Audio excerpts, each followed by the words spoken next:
mestre do terror. Sou destemido do mundo, sou inimigo. Tomo tiro e sobrevivo, sou vaso ruim de quebrar. Não é de nada, rapaz.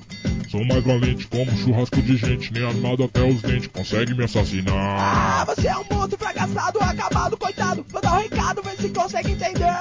Até o Chuck e o brinquedo assassino, aquele menino franzino, bota você pra correr. Cala essa boca enrugada, Fred, você não é de nada, já passou da hora de se aposentar. Você não passa de um fajuto, chama um substituto, que você já deu o que tinha que dar. Não me provoca, vê se volta pra sua toca, sujeitinho idiota, se não vou te arrebentar. Com essa máscara parece o Mr. M, quando eu te pegar cê geme, até mamãe tu vai chamar. Você tá viajando, Fred, quando eu te pegar tu pede água, o negócio fica feio pro teu lado. Pensando bem, com essa cara de filhote de cruz credo, fica mais feio que isso, é embaçado. Seu mascarado, seu patife, você passa do limite, agora minha fúria cê vai conhecer.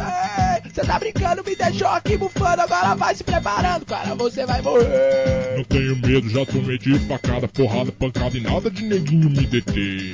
Quando eu morro, logo eu ressuscito, então me diz por que que eu teria medo de você. Então agora tu vai ver. Mas que patético, vocês dois que dão penas ou aparecem no cinema matando de mentirinha. Mas que ridículo, até trouxe o meu currículo pra ver se eu também posso entrar nessa briguinha. Que boa ideia. Acho que eu vou fazer terror no cinema.